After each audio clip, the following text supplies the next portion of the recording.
happening. We want to make sure that it's going to be very peaceful with Hamas. As you know, they've been quite rambunctious. They've been doing some shooting, and we think maybe the leadership isn't involved in some rebels within. But either way, it's going to be handled properly. It's going to be handled toughly, but properly. Is the ceasefire still in place? Yeah, it is.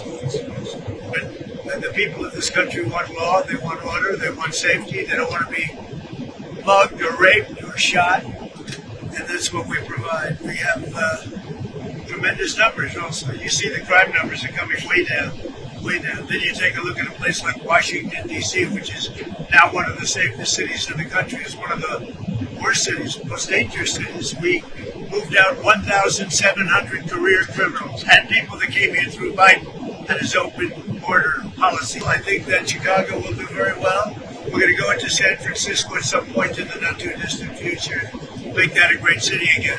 It can only be a great city if it doesn't have crime. They don't have a fight against drugs. They make drugs. They refine drugs. They make cocaine. They have cocaine factories. They have no fight against drugs. And I'm stopping all payments to Colombia because they don't have anything to do with their fight against drugs. And in fact, even when they had better presidents than they have right now, that's how they're making a lot of money, drugs. I used to complain about it when they had a very nice president, but it wasn't good. It was all talk. They are a drug manufacturing machine, Colombia, and we're not going to be part of it. So we're going to drop all money that we're giving to them. It has nothing to do with them stopping drug production.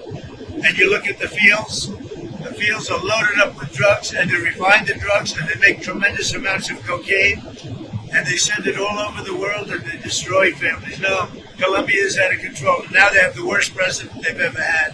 He's a lunatic who's got a lot of problems, mental problems. This was a submarine that was meant for one reason and made for one reason, to carry massive amounts of drugs. Well, then they're going to just keep paying a lot of tariffs. If they said that, but I don't believe they said that. No, I spoke with Prime Minister Modi of India, and he said he's not going to be doing the Russian oil thing. So that's it. But why would India say that they're not going to? I don't know, but if they want to say that, then they'll just continue to pay massive tariffs, and they don't want to do that. Yeah, Friday you said you had a cordial meeting with President Zelensky. During that meeting, did you tell him he needed to cede all of the Donbass region to Russia? No, we never discussed it. We think that what they should do is just stop at the lines where they are, the battle lines. You have a battle line right now, and the rest is very tough to negotiate. If you're going to say you can take this, we take that. There's so many different permutations. So what I say is they should stop right now at the battle lines. Go home, stop killing people, and be done. What do you think should happen with the Donbass region? Let it be cut the way it is. It's cut up right now. I think 78% of the land is already taken by Russia. You leave it the way it is right now. They can negotiate something later on down the line. But I said cut and stop at the battle line. Go home. Stop fighting. Stop killing people. Demonstrations were very small, very ineffective, and the people were whacked out. When you look at those people, those are not representative of the people of our country. Mr. President, besides San Francisco... And by the way, I'm not a king.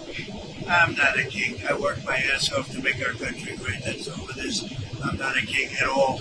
Washington, D.C., Chicago is getting better, even though we're going through a lot.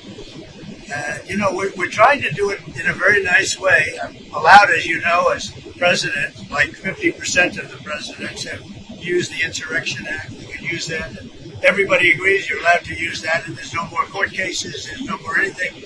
We're trying to do it in a nicer manner, but we can always use the Insurrection Act if we want. All we want to do is have safe cities. We're not looking for anything that would be spectacular other than crime-free become spectacular. We want to have great crime-free cities.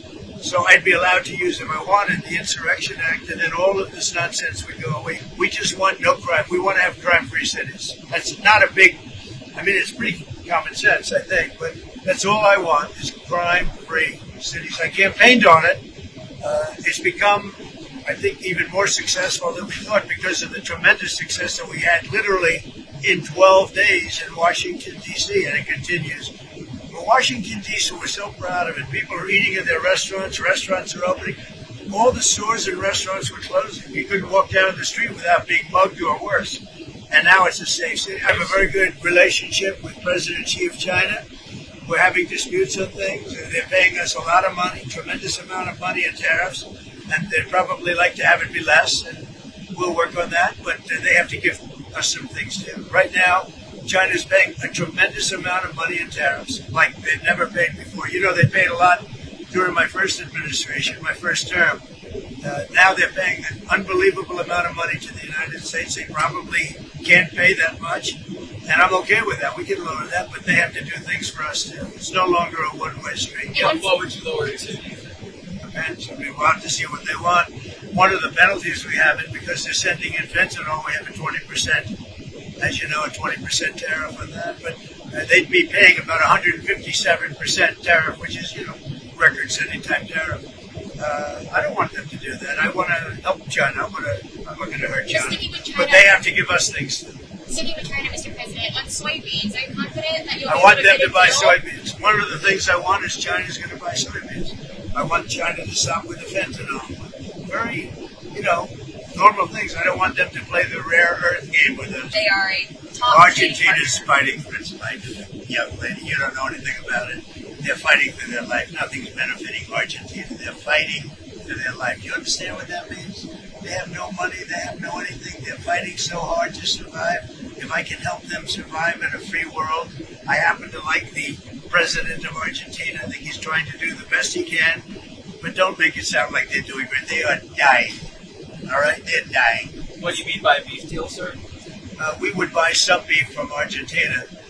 If we do that, that will bring our beef prices down. Because our groceries are down, our energy prices are down. I think we're going to have $2 gasoline pretty soon. We're getting close. And everything's down. But one thing that's kept up is beef. And if we buy some beef, I'm not talking about that much from Argentina, it would help Argentina, which we consider a very good country, a very good ally in the place. Although I must tell you, if you take a look now, South America is turning. The South American countries are starting to turn very much toward us. They're getting away from socialism, and you can go right down the pack. But they are starting to turn. It's pretty amazing.